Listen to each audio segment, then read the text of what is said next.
कर्मण्यवाधिकारिस्ते, ये क्या कर रहे हैं आप मिट्टी के साथ साथ पैसों को, सोने की अंगूठियों एवं जंजीरों को गंगा जी में फेंक रहे हैं? क्या किसी गरीब को नहीं दिया जा सकता? स्वामी विवेकानंद ने अपने गुरुदेव के इस व्यवहार को मानो हस्तक्षेप किया पूछा। गुरुदेव ने कहा, अरे यहाँ गरीब कौन है? यदि कोई है तो आकर मेरी माई काली माँ से मांग ले, वह तो सोने हीरे जवाहरात का खजाना ही दे देंगी। रही बात गंगा जी में डालने की, तो देखा कि लोग अपने अहंकार को न चढ़ाकर ये मिट्टी ही चढ़ा जाते हैं। क्या मैं या मेरी माई इस मिट्टी को ही खाएंगे? मिट्टी, पत्थर से ही निकला हुआ सोना चांदी मिट्टी ही तो कहलाता है। अतः वहाँ मेरे कमरे में इसका ढेर लग गया था, इसलिए सोचा इस कूड़े कचरे को तुम लोग तो फेंकोगे नहीं, मैं ही फेंक देता हूँ। परंतु ये बताओ, तुम्हें मेरे व्यवहार को देखने का अधिकार दिया किसने? तुमने यह क्यों पूछा कि गुरुदेव ऐसा करने में क्या रहस्य है? स्वामी रामकृष्ण ने विवेकानंद से पूछा। हे प्रभु, क्षमा करें, मुझ मूर्ख के अपराध को क्षमा करें। आज से मैं रहस्य को ही पूछूंगा। ऐसी प्रार्थना कर स्वामी विवेकानंद अपने गुरुदेव के चरणों में गिर पड़े। सद्गुरु की अध्यक्षता में आत्मरूप होकर अत्यंत सजगतापूर्वक अपनी साधना में ही रहने का अधिकार है, चाहे वह साधना झाड़ू लगाने या बर्तन मांजने की ही क्यों न हो। इसी को सद्मत योग अर्थात भगवत कर्म भी कहा जाता है। भगवत कर्म एवं भगवत धर्म दोनों भिन्न भिन्न होते हैं। सद्गुरु आज्ञा अनुसार फल की चाहना अचाहना से परे होकर कर्म करना भगवत कर्म है, और मैं निर्विकार आत्मा हूँ, इस भाव में रहना यह भगवत धर्म है। दोनों को साथ चलना होगा। मैं आत्मा हूँ, यह परम भाव ही आत्मा है, और भगवत कर्म ही उसका शरीर है। एक ऐसे दिव्य शरीर की आप कल्पना करें जिसमें भौतिक शरीर, मन, बुद्धि ये सभी विलीन हो जाएं। समता में, समत्व में आप स्थित हो जाएं। मैं आत्मा हूँ, यह शरीर हो गया, और गुरु की अध्यक्षता अर्थात उसका आश्रम इस शरीर की भूमि हो गई, तथा सर्दी गर्मी, सुख दुख, सिद्धि असिद्धि में समान भाव वाला होकर गुरु आज्ञानुसार किया हुआ कर्म उस शरीर का वस्त्र हो गया। वैसे ही नाना प्रकार के अवसरों पर प्रयोग में आने वाले आध्यात्मिक झूठ, छल, कपट, धोखा आदि ही वहाँ दिव्यास्त्र हैं। जैसे सन्यासी ब्रह्मचारी को स्वजनों से छिपना भी पड़ता है, छिपने के लिए जगत में झूठ भी बोलना पड़ता है, नाम, गांव, जाति को छिपाना भी पड़ता है, अपनी साधना को छिपाना भी पड़ता है, इत्यादि इत्यादि। कर्म करने में ही अधिकार है, फल में नहीं। ऐसा क्यों? हाँ, इसलिए कि सकाम कर्म का आधार प्रारब्ध है तथा निष्काम कर्म का आधार भगवत कृपा। यदि प्रारब्ध साथ देता है तभी तो कोई सकाम जप तप सफल होता है, अन्यथा नहीं। इसी प्रकार भगवत कृपा होती है तभी निष्काम जप तप होता है, अन्यथा नहीं। निष्कामी के पास भी जब भगवान चाहेगा तभी आएगा। जिस प्रकार हाथ मुंह झूठा है तो संत आपके हाथ का कैसे खाएगा? उसी प्रकार मन को बाल बच्चों, स्वजनों एवं पद प्रतिष्ठा रूप फल को खा खा कर झूठा हो गया है। अतः आपके उस झूठे मन में भगवान कैसे आएगा? इसलिए फल को फेंक कर मन को जप तप योग आदि से धोकर फिर भगवान की प्रतीक्षा करें, तब फिर देखें कि भगवान कैसे नहीं आता। आप कहते हैं कि हम भगवान को चाहते हैं, परंतु भगवान भी हमको चाहे तभी तो बात बनेगी। साधना के प्रारंभिक चरण में महाराज ने भी सोचा कि मैं तो भगवान को चाहता हूँ, लेकिन कोई प्रमाण भी तो चाहिए कि भगवान भी मुझे चाहता है, अतः वह भी मुझे चाहे, इसके लिए प्रार्थना किया राग जोग से। जानिए जगदीश हमको जानिए, कोमल चित्त कृपालु कहाते, कहना मेरी मानिए। अंतर मांझ विराजो सबके, भवसागर से उधारिए। तुम तो एक अनाथ नाथ प्रभु, मन में मैल न धारिये। युग युग की है प्रेम कहानी, मधुर मिलन यह मानिए। महाराज कहत कर जोरे, अब मत ताना मारिए। अर्थात हे प्रभु, मैं तो अब आपको मानने लगा हूँ तथा यह भी जान गया हूँ कि अब आपके अतिरिक्त मेरा कोई उद्धारक है ही नहीं। किंतु हे जगतपते, मुझे भी तो पता चले कि आप मुझे मान रहे हैं, स्वीकार कर रहे हैं। साधकों को यह विचार करना चाहिए कि अपनी निष्कामता की जांच में भी लंबा काल लग जाता है। जिस दिन आप संपूर्ण निष्काम हो जाएंगे, उस दिन संपूर्ण भगवान आ जाएगा। एक बात ध्यान देना कि कर्म में प्रीति भी न हो जाए, अन्यथा कर्म प्रधान दिखाई पड़ने लगेगा तथा भगवान गौण हो जाएगा। जो आलसी हैं, प्रमादी हैं, अकर्मण्य हो गए हैं, उनके लिए यही कहा जाता है, कर्म प्रधान विश्व करी राखा, जो जस करई सो तस फलु चाका। किंतु योगस्थ साधक से अर्थात आत्मरूप हुए साधक से ऐसा नहीं कहा जाएगा, क्योंकि उसे भगवत फल के अतिरिक्त किसी अन्य फल को चखना ही नहीं है। फल की कामना वाले सकामी साधकों के लिए तो फल को दृष्टिपथ में रखा ही जप तप योग के प्रति उत्साहित किया जाएगा। जैसे गोस्वामी जी ने कहा है, जो तपु करे कुमारी तुम्हारी, भावियु मेटी सकहीं त्रिपुरारी। करहीं जाई तपु शैल कुमारी, नारद कहा सो सत्य विचारी। मातु पितहि पुनीय है मत भावा, तपु सुखप्रद दुख दोष न सावा। तप बल रचई प्रपंचु विधाता, तप बल विष्णु सकल जग त्राता। तप बल शंभु करहीं संघारा, तप बल शेषु धरई मही भारा। तप आधार सब सृष्टि भवानी, करही जाई तपु अस जिय जानी। अर्थात संपूर्ण सृष्टि का तप ही आधार है। तप के बल पर ही सूर्य संपूर्ण प्राणियों के पूज्य बने हुए हैं और तपोबल के आधार पर ही भगवान विष्णु संपूर्ण प्राणियों का पालन करते हैं, इत्यादि इत्यादि। यदि भगवान चाहे तो कर्म के शुभाशुभ फल को मिटाकर स्वयं ही फल बन सकता है। जैसे अर्जुन के लिए भगवान फल बन गए हैं, मानो कह रहे हैं कि इन फलों अर्थात स्वजनों को मत चाहो, अन्यथा मैं दूसरे भक्तों के पास फल बनकर चला जाऊंगा। यदि सद्गुरु ही आपका फल बन गया है तो उसकी आज्ञा के अनुसार कर्म करना। उसके पास भी जाकर आप चिंता करते हैं कि योग जप तप सिद्ध नहीं हो रहा है। अरे, उसके पास आप जप तप योग सिद्ध करने आए हैं या आत्म स्वरूप की सिद्धि के लिए आए हैं? यदि आप कहते हैं कि सिद्धि इसलिए चाहते हैं कि संतोष हो जाएगा कि सही मार्ग पर जा रहे हैं, तो आप दूसरे को दिखाने के लिए सिद्धि चाहते हैं कि देखो मैं सही मार्ग पर चल रहा हूँ। अरे, ढोंग मत करें, बहाना मत बनाएं। भगवान तो स्वयं सिद्ध हैं और आप भगवान के लिए स्वयं सिद्ध हैं, तो बीच में तीसरी सिद्धि बाधक बन जाएगी। इसलिए महाराज के गुरुदेव ने आध्यात्मिक साधना का एक क्रम दिया है। नेम जगावे प्रेम को, प्रेम जगावे जीव, जीव जगावे सुरति को और सुरति मिलावे पीयू।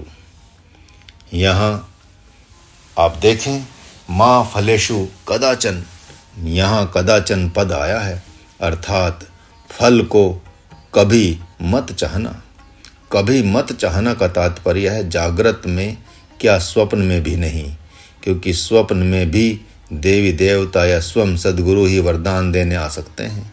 तो कहीं ऐसा मत कह देना कि योग जप तप ध्यान में तो मेरा मन ही नहीं लग रहा है, अथवा अपनी दीनताहीनता की बात मत करने लगना। यदि ऐसा हो ही जाए तो जान लेना कि अभी तक मैं सकामी ही हूँ। चिरकुंडा अर्थात बिहार की एक माँ के पास उसके गुरुदेव ने सपने में आकर वरदान मांगने को कहा, तो उसने उनसे रोते हुए कहा, आप तो देख ही रहे हैं कि हम लोग समस्याओं से घिर रहे हैं। आप तो इन समस्याओं का समाधान कर दें। जब उसका सपना टूटा तो उसने महाराज से कहा, बाबा आज मैं बाजी हार गई। महाराज ने कहा, नहीं, तुम समझो कि बाजी जीत गई, क्योंकि कम से कम यह तो पता चला कि तुम भगवान से भगवान को ही नहीं चाहती हो। यदि तुम्हें यह पता चल गया कि तुम सकामी हो तो सर्वप्रथम यह बहुत बड़ी सिद्धि मिल गई। इस सिद्धि के मिले बिना तो कोई साधक निष्काम हो ही नहीं सकता।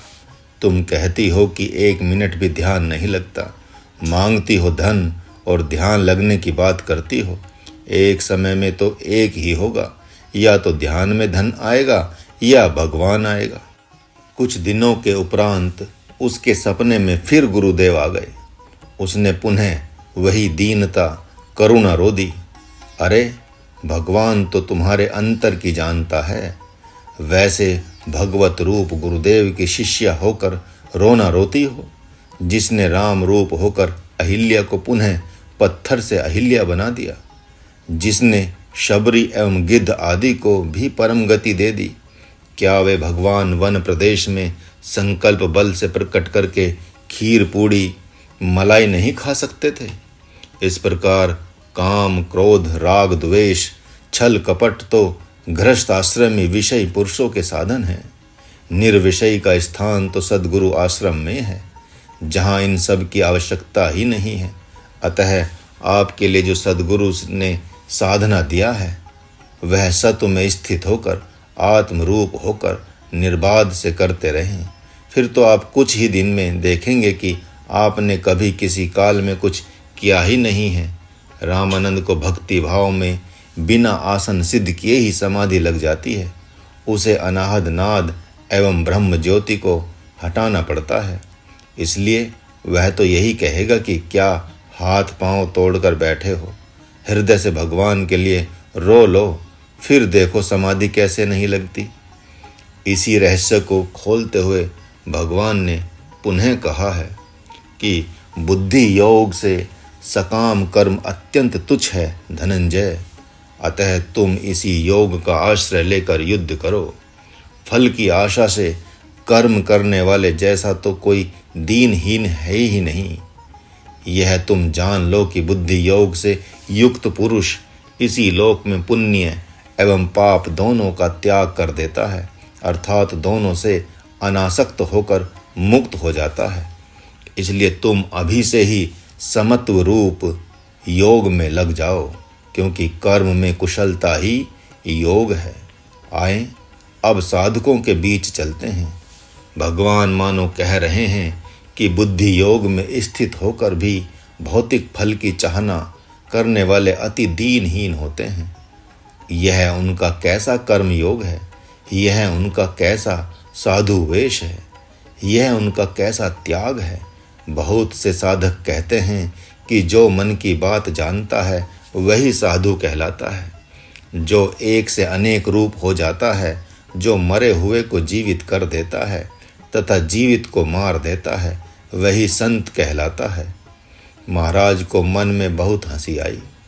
जब एक ब्रह्मज्ञानी संत शरीर छोड़ रहे थे, तब परस्पर में उनके एक शिष्य ने दूसरे से कहा, हाय जाओ एक राम जी की बड़ी तस्वीर लाकर इनके सामने दीवार पर लगा दो। अरे लाओ जी, दौड़ो, गंगा जल ले आओ, तुलसी दल ले आओ, डालो जल्दी करो। महाराज देखता रहा, मन ही मन हंसता रहा कि इनका वश चले तो इनके लिए राम नाम का जप भी करने लगे। अरे ये क्या, अब तो वह भी प्रारंभ हो गया। सब राम राम जपने लगे, कहने लगे, हे प्रभु इनके घोर संकट को दूर करो, इनकी आत्मा को शांति दो। महाराज तो मन ही मन उस संत से कह रहा था कि हे प्रभु, आपने क्या गुप्त राग गाई कि इन भक्तों ने भी आपकी राज नहीं जान पाई। अब जो आपकी रक्षा के लिए ये किसी अन्य भगवान को पुकारने लगे हैं, जिन भगवानों की आप रक्षा करते हैं, लेकिन कोई बात नहीं, यह तो आपके और इनके बीच का मामला है। आपने ऐसी लीला क्यों रच दी इनके सामने, यह तो आप ही जाने। महाराज का तो बस प्रणाम स्वीकार करते जाना। संत किसे कहते हैं, लगता है अज्ञानी ही भली भांति जानते हैं। अरे साधकों से महाराज कहता है कि इन तथा कथित गुरु को मानने एवं जानने का ढोंग करने वाले लोगों के बीच मौनी होकर क्यों नहीं रहते। इनको दिखाने के लिए, इनको रिझाने के लिए नाना प्रकार की सिद्धियों की कामना क्यों करते हैं। कितने साधक पूछते हैं कि मेरा कुंभक प्राणायाम कितने दिन में सिद्ध हो जाएगा। वह दिन कब आएगा जब मैं शरीर आकाश में सिद्धों जैसा विचरण करूंगा। वह समय कब आएगा जब मैं विज्ञान को चुनौती देते हुए कहूँगा कि देखो मेरा अध्यात्म आपके विज्ञान से कितना बड़ा है। अरे जो समय सीमा की बात करता है साधना के अंतर्गत, उसकी साधना कैसे सिद्ध होगी। कहीं असिद्धि की सिद्धि होती है। जो अपने आप में असिद्ध है उसकी साधना कैसे सिद्ध होगी। आप समय सीमा की बात करते हैं, 12 साल, 20 साल या जीवन भर। भगवान मानो कह रहे हैं यह कोई साधना की बात है क्या। यह कोई साधना नहीं। उसके लिए संपूर्ण जीवन को ही दांव पर लगा दिया जाता है, जीवन को ही अर्पित कर दिया जाता है। भगवान अपना सर्वस्व देने के लिए आपसे आपका सर्वस्व जीवन मांगता है। वह तो जीवन मांगता है, परंतु आप तो एकमात्र 12 साल देना चाहते हैं। उसके सामने भी आप ज्ञानी बनना चाहते हैं। वह सर्वज्ञ है तो आप उसके भी पास सर्वज्ञ बनकर ही जाना चाहते हैं। वह अंतर्ध्यान होकर रहता है तो लगता है आप भी अंतर्ध्यान की कला सीख कर उससे अंतर्ध्यान हो जाना चाहते हैं। रावण एवं मेघनाद की तरह वे श्री राम प्रभु एवं लक्ष्मण के पास से अंतर्ध्यान होकर मानो भगवान को डराना चाहते थे। प्रभु श्री राम एवं लक्ष्मण ने पूरे संग्राम में कभी भी अंतर्ध्यान होने की नहीं सोची।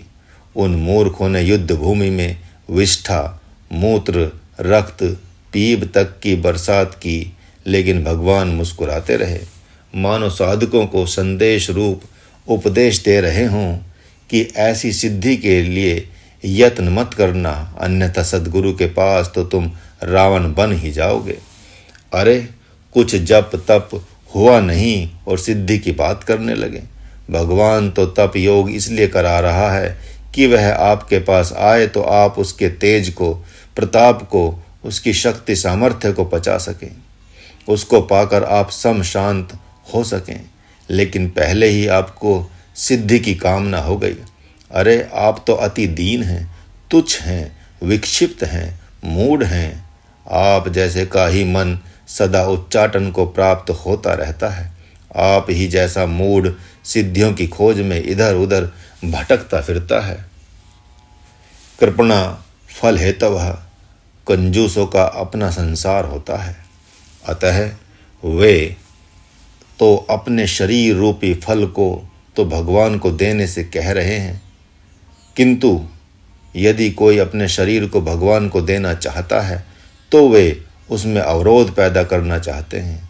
वे शरीर रूपी फल को भगवान को चढ़ाएंगे ही क्यों, उल्टे दिव्य भोगों को भोगने के लिए स्वर्गीय शरीर की मांग करेंगे। अरे जिसने फल चढ़ाया उसी का तो भगवान भोग लगाएंगे, तभी तो वह प्रसाद बनेगा। वे मूर्ख तो बिना भगवान को चढ़ाए ही ग्रहण करते हैं, तभी तो उनका कर्म अति तुच्छ हो जाता है। व्यक्ति का अपना मौलिक अधिकार होता है, वह उसे चाहे तो स्वयं को, माता पिता, भाई बांधवों एवं स्वजनों को दे सकता है। वह चाहे तो जाति, समाज, गांव, प्रदेश एवं देश को भी दे सकता है, और चाहे तो उन्हें न देकर संपूर्णता से भगवान के लिए भी दे सकता है। यद्यपि उसका शरीर स्वजनों के लिए एक तुच्छ फल बना हुआ है, उसी को वह जब सद्गुरु को दान कर देता है तथा अपने सत्व में स्थित हो जाता है, तब वही फल अर्थात शरीर दिव्य फल बन जाता है। दूरेन ह्यवरम, वर एवं अवर का तात्पर्य होता है श्रेष्ठ और कनिष्ठ। कहने का तात्पर्य यहाँ पर यह है कि निष्काम कर्म ही श्रेष्ठ है तथा सकाम कर्म ही तुच्छ है। फिर अपने मौलिक अधिकारों को जानने वाला पुरुष श्रेष्ठ कर्म क्यों नहीं करेगा, तुच्छ कर्म क्यों करेगा? यदि अर्जुन अपने मौलिक अधिकारों से परिचित रहते तो निश्चित रूप से चीरहरण के समय ही विद्रोह कर दिए होते। मानो भगवान यहाँ उनसे मधुर व्यंग भी बोल रहे हैं कि हे पार्थ, तुमने इस शरीर रूपी दिव्य फल को महाराज युधिष्ठिर को भेंट कर दिया था, लेकिन उन्होंने तो उस फल को जुए में दांव पर ही लगा दिया। फिर इस दिव्य फल को दुर्योधन के हाथों से कल्याणी द्रौपदी ने छीन लिया। तुम्हारा यह शरीर रूपी दिव्य फल तो उसी दिन युधिष्ठिर, भीष्म, द्रोणाचार्य आदि के हाथों से निकलकर मेरे हाथ में आ गया था। अब इस अर्जुन नामक दिव्य शरीर रूपी फल का उपयोग मैं चाहे जैसे करूं, यह मेरा अधिकार है। तुम इस शरीर के अधिकारी कैसे हो गए? किंतु चलो, कोई बात नहीं, अब तो तुम जान ही गए कि तुम कौन हो, शरीर क्या है और शरीर को किसे देना चाहिए। पूर्वकृत पाप एवं पुण्य रूप कर्मों से पाप और पुण्य रूप दो फल मिलते हैं। साधकों को जानना चाहिए कि संसार में जिन जिन शरीरों से अपने शरीर का संबंध है, वे सारे शरीर या तो पुण्य फल हैं या पाप फल हैं। माँ एक फल है, पिता एक फल है, स्वजन तथा भाई बांधव एवं सुहृदय फल हैं।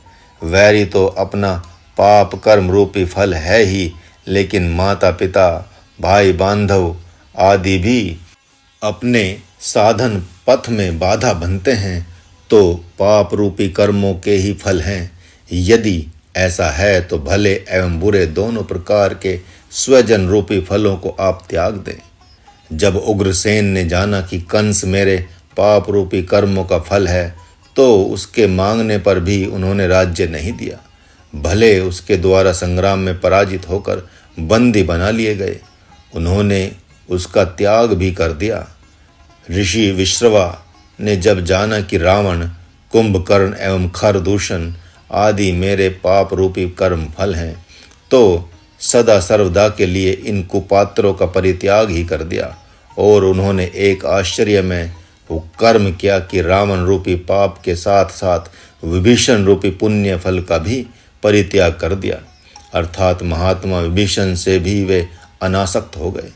पाप एवं पुण्य रूपी फलों को छोड़ने का तात्पर्य है उनसे अनासक्त होना।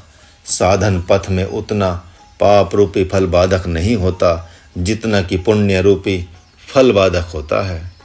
योगः कर्मसु कौशलम। अरे तुम तो गो हत्यारे हो। अच्छा, अब तुम घर में मत जाना जब तक इसका प्रायश्चित न कर लेना। क्यों? मैंने तो गोवध किया ही नहीं। कैसे नहीं किया? तुम्हारी ही गाड़ी की टक्कर से तो गिरकर गाय मरी। हाँ हाँ हाँ हाँ, अवश्य, बालक ने कहा। अवश्य मेरी गाड़ी से गाय मरी, लेकिन मैंने तो नहीं मारा। पाप लगे गाड़ी को। मुझे आप सब गो हत्यारा क्यों कहते हैं? किंतु गाड़ी तो तुम ही चला रहे थे, ब्राह्मणों ने कहा। बालक ने कहा, यदि ऐसा है तो गोवध मेरे पिता ने किया है, मैंने नहीं, क्योंकि मेरे शरीर रूपी गाड़ी को तो वही चला रहे थे। शास्त्र कहता है कि पुत्र का शरीर माता पिता गुरुजनों का हथियार है या गाड़ी है। इस शरीर रूपी गाड़ी पर पिता की आज्ञा सवार थी। उनकी आज्ञा से ही मैं सामान लेने जा रहा था। तो ऐसा करें, आए पिताजी के पास चलते हैं। पिता से कहने पर उन्होंने कहा, आप सब शास्त्र के पास जाएं, क्योंकि शास्त्र कहता है कि धर्मात्मा पुत्र को पिता उचित आज्ञा दे सकता है। अतः मैंने उचित ही आज्ञा दी है, अनुचित नहीं। ऐसा सुनकर वे ब्राह्मण वहाँ से हाथ मलते हुए अपने घर लौट गए। इस प्रकार साधक कर्म में कुशलता क्या है समझ ही गए होंगे। मानो भगवान भी कह रहे हैं कि हे पार्थ, तुम आत्म रूप में स्थित हो जाओ और शरीर द्वारा मेरी आज्ञानुसार कर्म करते जाओ, अर्थात युद्ध करते जाओ। फिर तुम्हें कर्तापने का दोष नहीं लगेगा। आज्ञा तो मेरी है न, और मैं ब्रह्म हत्या आदि दोषों से मुक्त हूँ। प्रभु ने पुनः इसी का विस्तार करना प्रारंभ किया है। योग युक्त एवं मनीषीगण कर्म से उत्पन्न होने वाले फल को त्याग कर जन्म मृत्यु रूपी बंधन से अच्छी प्रकार मुक्त होकर अनामय पद को प्राप्त कर जाते हैं। जो मननशील पुरुष हैं वे योग युक्त होकर कर्म से उत्पन्न होने वाले फल को तो त्याग ही सकते हैं। कर्म से उत्पन्न होने वाले फल को त्याग कर अर्थात कौशल्या जैसी माँ का त्याग कर, राजा दशरथ जैसे पिता का त्याग कर, अयोध्या जैसी प्रजा का त्याग कर, लव कुश जैसे पुत्रों को का त्याग कर, सीता जैसी धर्म पत्नी का त्याग कर, विभीषण जैसे भक्त का त्याग कर, सुग्रीव जैसे मित्र का त्याग कर अनामय अर्थात ब्रह्म पद को प्राप्त कर जाते हैं। ये माता पिता भाई बांधव मित्र आदि कर्म से उत्पन्न होने वाले फल हैं। इनमें जो अपने अनुकूल होते हैं वे अपने पुण्य कर्म के फल हैं तथा जो अपने प्रतिकूल होते हैं वे अपने पाप कर्म के फल हैं। यही नहीं बल्कि घर परिवार गांव सुहृद सुख दुख मान अपमान ये सब भी कर्म से उत्पन्न होने वाले फल ही हैं। और आगे देखें, काम कर्म का फल है, क्रोध कर्म का फल है, राग द्वेष छल कपट पाखंड ये सब कर्म के फल हैं। और अब अंतिम चरण में पहुंचकर आप देखेंगे कि आपका शरीर ही संपूर्ण कर्मों का फल है। इस प्रकार अब कर्म से उत्पन्न होने वाले अपने शरीर रूपी फल के साथ साथ उपरोक्त कहे जाने वाले संपूर्ण फलों को सत्व में स्थित होकर चिंतनशील पुरुष त्याग देते हैं, अर्थात इन संपूर्ण फलों से अनासक्त हो जाते हैं। हाँ, तो प्रश्न खड़ा होता है कि किस फल को कहाँ त्यागते हैं? इसका उत्तर है कि कर्म से उत्पन्न होने वाले शरीर रूपी फल को सद्गुरु रूप ब्रह्म को दे देते हैं और अन्य उपरोक्त फलों से अनासक्त हो जाते हैं, क्योंकि उन फलों को कोई दे ही नहीं सकता। जिस प्रकार किसी का अधिकार है ही नहीं, ये सारी बातें उस ब्रह्मचारी के लिए कही जा रही हैं जिसने संपूर्णता से घर से संन्यास ले लिया है। तो फिर वह सद्गुरु को शरीर रूपी फल देकर करे क्या? वह क्या करेगा? वह तो आत्मरूप हो ही गया। अब वह स्वयं देखेगा कि समर्पित किए हुए अपने तन मन वचन हृदय से उसके गुरुदेव क्या कराते हैं। जप तप योग अर्थात स्थूल कर्म योग या ज्ञान ध्यान विज्ञान अर्थात सूक्ष्म कर्म योग। भगवान ने यहाँ पर इस सिद्धांत को स्वीकार करने वाले की महिमा भी गा दी कि यह विलक्षण बात है कि जिस दिन संपूर्णता से शरीर रूप फल का समर्पण हो जाएगा उसी दिन वह अनामय पद को प्राप्त हो जाएगा, परम पद को प्राप्त हो जाएगा।